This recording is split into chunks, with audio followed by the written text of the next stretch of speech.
around the world, and I'll do it to make some money, but mostly to raise awareness for cancer, so that people, some of the finest men you know, and women, people like women who are busy juggling 3 jobs and a family and, you know, trying to bring up the kids, putting the kids first, they don't maybe go for checkups like they should, and men who are farmers or fishermen or just outdoor people, they're often the ones, they never get checked out, they don't go near the clinic, they don't get the flu, then something bad can happen, and it is such a waste. There's enough trouble, sorrow and despair and misery in this world without anything extra.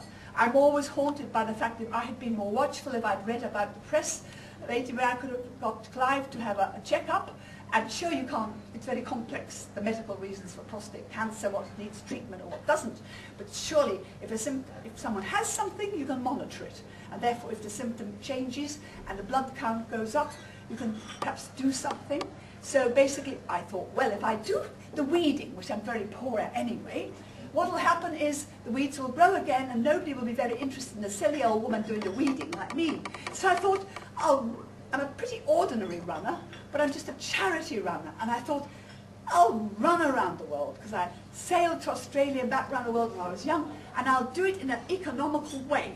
Because after I'd taken up running when I was about 50, I'd done some marathons and stuff, and then I'd done a marathon in the Sahara, called the Marathon des Sables, where you had to carry all your food. It was really strict. It was run like the Foreign Legion by the French, you know, you had spot checks and you had to have all your food for 8 days and 300 miles. And I was doing that for a veterinary charity in Morocco, because I decided to do it for something to help the country where the race took place. I was met at the end actually by a donkey and a vet.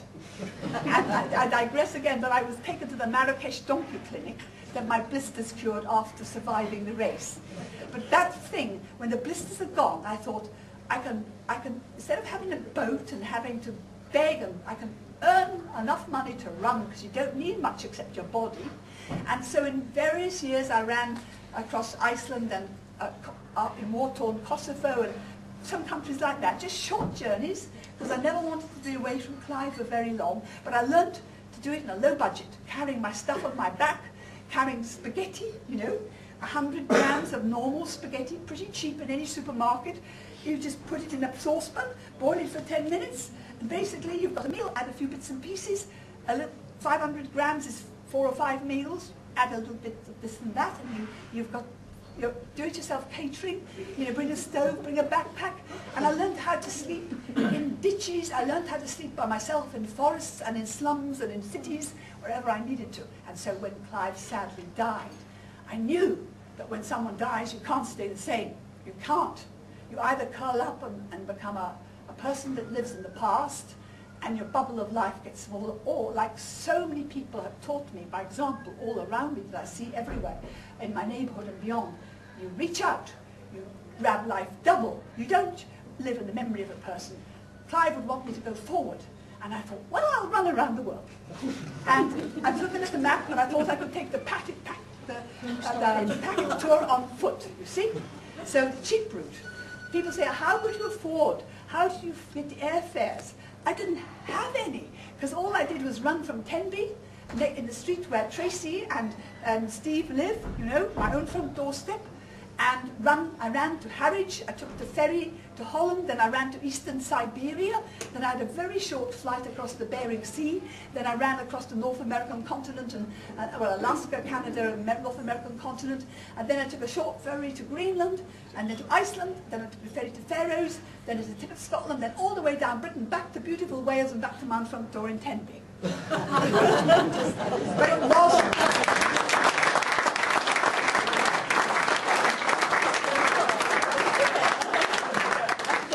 Trust me, it was nothing compared to a day in any of your lives. I can't do, it was very cold, and it took a long time because it was the coldest was -62 Celsius, and trying to do the cooking, trying to melt the snow to get enough water to drink, trying to, when you couldn't get the stove to go, melting the water in a bag next to your body and putting the water with grit in it in a cup and adding some coffee powder and imagining it was from sort of something like the Starbucks.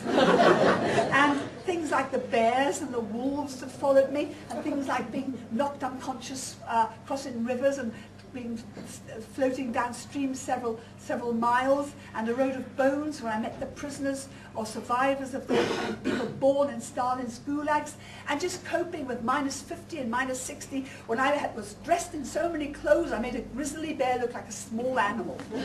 All that was true, and it took a long time. But the basic thing is, I don't want to bore you with all that tonight.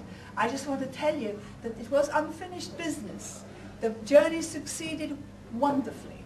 I managed to save some lives, I'm told, because in every little paper all the way across America they wrote about me, and therefore I got emails from people whose families, husbands, fathers and general people went for checkups. But the main thing is I didn't raise much money, just a few £1,000s, and I didn't ask for it. I couldn't rattle a box in Siberia. So that's why next Friday a wonderful thing is happening, is that at 12:30 in Warren Street, my dear friends Tracy and Steve are making sandwiches and Bucks Fizz, and I'm setting off to run to London for the prostate cancer charity, and I shall be raising money for them. But I just want to say that life's the adventure. And I think I'm going to dedicate tonight's talk to Laura, because I know she's had some battles of her own. So tonight's talk is especially for you, and it's actually also for Rebecca, who's the youngest person here tonight, who's absolutely fantastic, and it's for Tom, and it's all for all of Councillor Pam George's wonderful family, and for every single person sitting here tonight. I'm very tempted, to take you all with me on my next run around.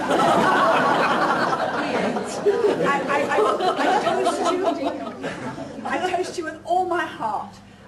I wish to succeed in all the things you want to do. I salute all the mayors coming into office, not only here in beautiful Pam and here in Pembroke Dock, but also the lovely people we met to Nayland, who are coming in Nayland and Milford Haven, and it's just a wonderful time. And people like the Civic, the council and the mayors and their consorts, they are fantastic.